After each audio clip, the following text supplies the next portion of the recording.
Starting with Redshell, if you're a long-time viewer, you'll know that 2.5 years ago I got myself into hot water with Mr. Shell, and I also briefly covered the situation in my Overwatch Degenerates video, but I don't want to dredge up old controversy for the third time. Instead, Redshell was most well known for his hyper-edited, comedic videos originally taken from his stream. Think of them like Super TF videos, but on steroids.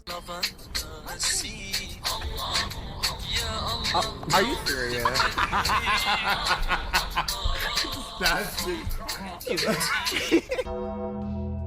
He was also known for being one of the wackiest Lucio players in the game, particularly on Ilios Well, where he'd often troll streamers by booping them off the map as soon as they came out of spawn. Combining his talent for the game, his slightly mentally unstable lobbies, and the talent from his video editing team all helped to make his videos frankly addictive. And the view count reflected that, with each video easily gaining hundreds of thousands of views, and even better, funneling these viewers directly to his Twitch stream so they can be there live while the chaos happens. Back in the peak of the COVID era, he also had a fight with cancer which he thankfully won, documenting it over on his Twitter and his main channel. So where's Redshell at now? Well, on April 9th, 2023, Redshell announced his departure from the Overwatch scene. He explained that the main reason for this was because he didn't want to be known as just the funny Lucio guy, which we'll see why it's quite funny later on. I want to chase variety gaming. And I know it's going to sound wild and sound crazy to a lot of you people,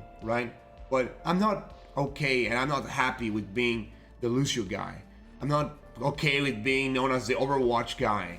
You know, I don't want to be a person who's only known for doing one content for 8 years of his life. He also mentioned that he'll be taking an indefinite break for however long, which ended up lasting 5 weeks, since he was back to posting variety content to his main channel, this time TF2. Fast forward to the current day, and he's predominantly making the same style of videos, at least editing wise, but on Instagram Reels instead. He's grossing about 30 to 40k per month on his main channel, which is kind of insane. I will say I personally find it quite funny that he's gone down the arc of Instagram Reels, since he was saying that he doesn't want to pigeonhole himself into one style of content, which is basically what he's doing now. His second channel, which was meant for more variety and more stream-based stuff, is pretty inactive, as you can see with just one video being posted within the last year. All in all, Redshell seems to be doing quite well, at least physically and certainly financially, and I don't think he has any desire to come back to the Overwatch scene anytime soon.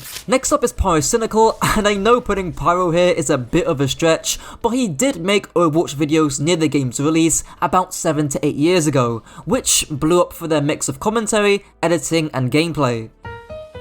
I mean, he ain't really fucking the hole, right? Well, damn. Bitch, you. There's actually a playlist of all the Overwatch videos Pyro made, with some questionable titles and thumbnails thrown in there, but hey, it was 2016, 2017 YouTube, pretty much anything flew. For better or for worse, Pyro eventually stopped making Overwatch content, presumably because he found little joy in it, and his audience weren't really fans of the content. Pyro's latest video on Overwatch was titled Overwatch 2 Sucks, which, as you can guess, came out near the sequel's release. Nowadays, I'm sure many of you watch Pyro, but he makes in-depth video essays on niche games, TV shows, or media in general. My personal favourite was his 7-hour gigabanger on Utopia, which I watched in its entirety. He also has a second channel, often referred to as his slop channel, where he just covers the latest trending drama. He also has a third channel, which is basically just a react channel with videos being taken from his streams on YouTube. If Pyro didn't adapt his content from the old Overwatch days, I doubt we'd be hearing much of him now. He seems to be doing well, so all the best to him. Zylbrad is up next, and he was one of the OG Overwatch content creators, with some of his best work gaining millions of views, and funnily enough, he still has his Bastion Overwatch logo, and his About Me is still Overwatch related. He played a variety of different heroes, but his main go-to was obviously Bastion. The mixture of gameplay, Aussie accent, and humour helped to elevate his videos above the rest at the time. However, come 2019, Zylbrad had pivoted to Apex Legends and Sea of Thieves, which initially paid off very well for him, especially considering that 2020 and 2021 were very dire years for the Overwatch scene. More recently though, he's pivoted to Apex Legends, and unfortunately, his view count has tapered off into the mid to low 5 digits, which is still respectable. He's earning around about $1,000 each month, but compared to the 14 million views he was pulling in mid-2021, which wasn't even at his peak, the drop-off must be soul-crushing. His last video was posted about a month ago, and his last activity on Twitter was 2 months ago, so who knows where he's at. My guess is that he's likely taking a break, but unlike some of his other competition, Zylbrad failed to keep up with the ever-evolving game of YouTube. What would this video be without XQC? Probably the most infamous professional Overwatch player whose legacy has been documented time and time again. As a result, I'll keep this one short. XQC was a professional Overwatch player for the Dallas Fuel back in 2018, but due to some controversy, he got dropped from the team. He was, and frankly still is, renowned for his eccentric, bombastic personality, while also being very talented at the game. At least for the time. They went to Korea! They went to Korea! Now, XQC has pivoted over to variety content and streaming, and in fact, if you look at the Twitch earnings leak, which documents earnings from across a 2-year period, you can see that he earned almost $10 million from just Twitch subscriptions alone. And considering that's fairly old, and with that $100 million kick contract deal, he is swimming in the money. And in terms of content, his latest stuff involves predominantly reaction-based stuff, as well as playing whatever game interests him. Jayne, or Sarah as she now goes by, is up next. Again, like a lot of people in this video, I've already made separate videos on Jayne and a slight update as well from about 5 months ago. Jayne, for those who don't know, was the pioneer of educational Overwatch. They paved the way between casual gamers and pro play, for better or for worse, with videos including his name getting hundreds of thousands, if not over 1 million views. Long story short, Jayne went pro league, then left, took a hiatus, did some side projects, took another hiatus, and is now back. Jayne now goes by Sarah and has rebranded their Twitch and YouTube with a profile picture of some AI generated flowers. To my surprise, Jayne, or Sarah's viewership on Twitch remained decently strong, but there hasn't been any activity within the last month or so. But if I had to guess, that's probably down to busyness. From what I know, Jayne is making a slow and gradual comeback, and it seems to be going decently well with a fairly active Discord community, and more importantly, a much better mental state from where they were just a few years ago. For the penultimate placement in this video, I have Muselk. Now there's been many rise and fall of Muselk type videos, which I don't want to retread, and frankly, it's stuff that I think is a bit overblown. Muselk first found his footing in TF2, occasionally making a return to the game on his second channel. He then pivoted to Overwatch come 2016, which, if you scroll down a bit on his most popular videos tab, you'll see stuff like the Overwatch Killgate and Bronze vs Grandmaster type videos. He was in a similar lane to Zylbrad at the time, but when Overwatch had its hype tapering off in 2018 and Fortnite was on the rise, Muselk would permanently find his footing in the Fortnite niche. His most popular videos racked up tens of millions of views, and fast forward to today, he's obviously getting a fraction of a fraction worth of those views. Over on TikTok, he's also had a bit of a drop off too, and in some of his videos, you can see how differently he looks compared to just a few years ago. As a result, viewers have made jokes about his weight and size, but what can you expect? It's social media. Now, even though Muselk has had a big drop off from just where he was a few years ago, it hasn't been as bad as someone like Zylbrad's. Muselk is still gaining 1 million views a month off YouTube alone, which, trust me, is a decent chunk of change. And that's not even including his other revenue sources. All in all, Muselk was definitely one of the pioneering creators at the beginning of Overwatch's hype, but like many others, he jumped ship when other games saw their peaks rising. Now before I get onto my last creator, I'd like to go over some honourable mentions. These guys have either stopped uploading, still do Overwatch but have pivoted to more variety, or are just smaller creators. DSP Stanky is first on the list,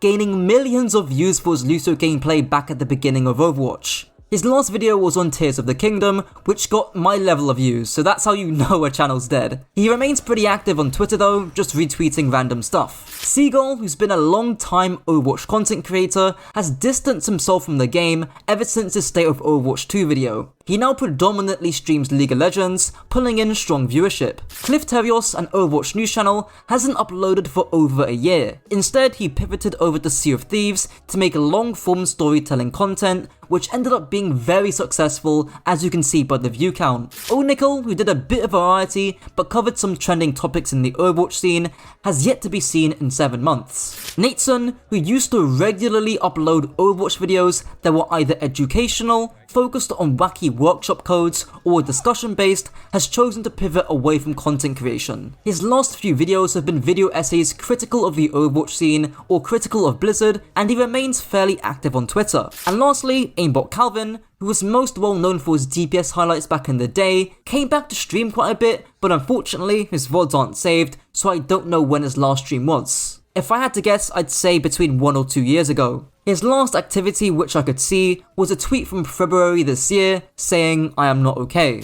And time for the final boss of this video, the one I assume you've all been waiting for, Twomad. Summarizing Twomad almost feels impossible. There's multi-hour video essays covering the dude's online history. I particularly recommend Turkey Tom's video. To put it down to a really quick summary, Twomad first blew up off a Lucio montage, which in interviews, he said he knew was gonna blow up when he posted it on Reddit. From there on, he made multiple Overwatch meme-tages, then pivoted to a variety, different games, and eventually IRL stuff, which eventually led to this meme.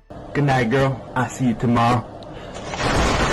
And he also had that viral Zoom call trolling arc as well. Unfortunately, allegations about SA came out, but to put the cherry on the top, he also had a severe ketamine addiction, and sadly, on February 14th, 2024, Twomad ended up dying.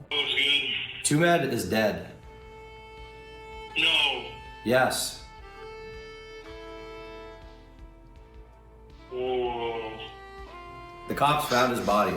He's dead. TMZ just reported it.